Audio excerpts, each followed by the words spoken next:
Yes, it's Tales from the Jails with John G. Sutton. That's me, by the way. And don't forget, folks, I know I keep going on about this, but we've got to get this book to #1, yeah? You can get that on Amazon. I'll put a link down below. Listen, I'm talking today about abuse, verbal abuse of inmates and officers.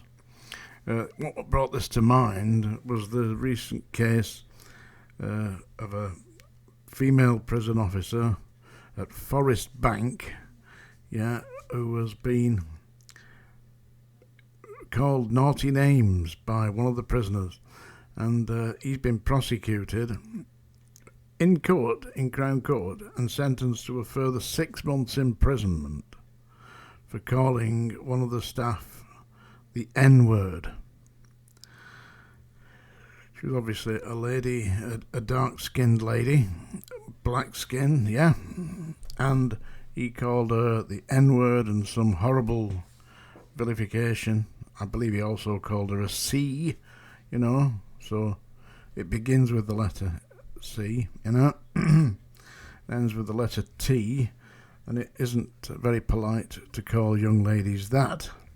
But then again, a young lady that decides she's going to wear a big hat and carry the keys should really be expecting it, When I worked at Wormwood Scrubs, there was a lot of West Indian inmates there who called me Bomberclot and Rastlad.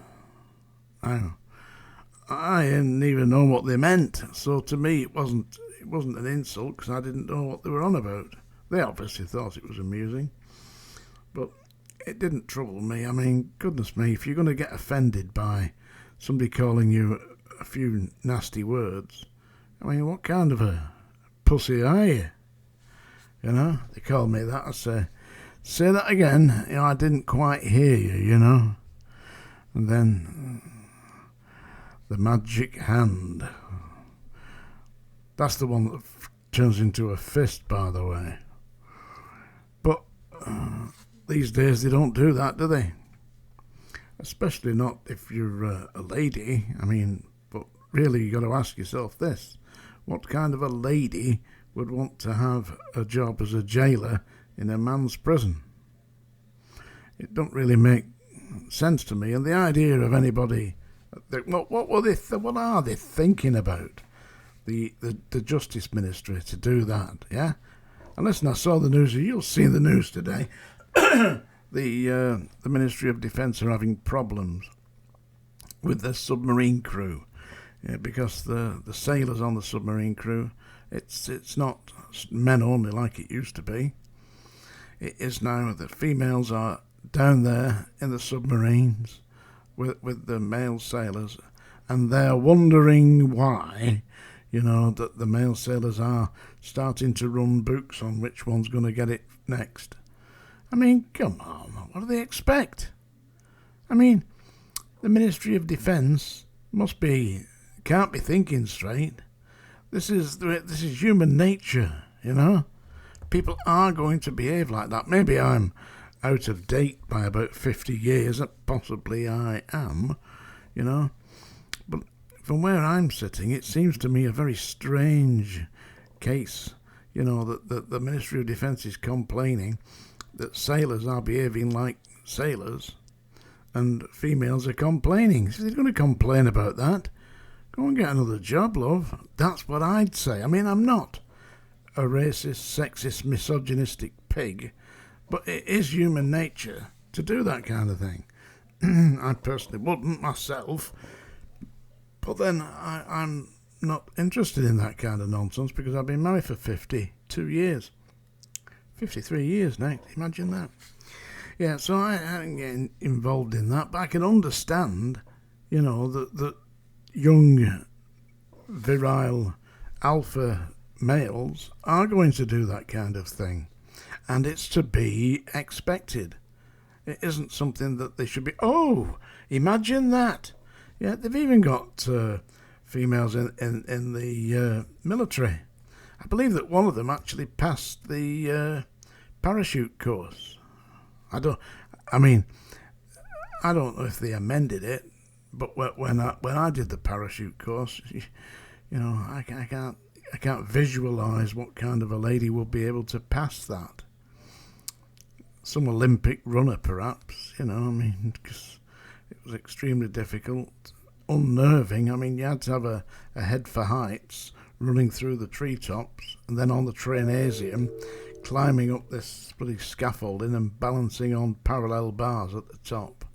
Then you've got to jump off the parallel bars and catch this pole and slide down to the bottom. When I did it, I got it, no problem, got up there. You got to touch your toes, hold your arms out to the side, shout your name and number down to the staff below, the physical training staff. Then you've got to jump off the parallel bars, grab the pole and slide to the floor. I did it all that, jumped off, caught the pole, and I was so relieved to catch the pole that I let go. I did, let go, straight to the bloody bottom. Luckily, I was fairly robust, I didn't hurt myself, but I could quite easily done because it was about 100 foot, 150 foot, something like that. It was well up. Ooh, scary stuff, that. Anyway, females in jails, females in submarines, complaining about being called naughty names and being the object of sailors' jokes, basically, because it would only be a joke, wouldn't it? They don't be serious about that. I believe one of the things was a list of who you were going to grab first in the event of a major incident where you were not going to get back up. See, who were they going to grab first? So, I mean, that's harmless enough fun, isn't it? I mean, I'd be all right. I'd be at the bottom of the list. I bloody hope so. Anyway, yeah. Anyway, so that's it. You see, the inmate that did it, he was already serving 48 months. 48 months, yeah, for armed robbery. Armed robbery, and stuff like that. And he just got himself another 6 months, yeah, on top for abusing this female prison officer. I mean, what do they expect prisoners to do? Good morning, ma'am. Thank you for opening my cell today. Yeah, they do that, are they? I know what, there was one jailer at Strangeways, he swore at everybody. Swore at me, abuse, called every racist, misogynistic, evil bastard he was. And that was part of the course. I mean, everybody knew what he was doing.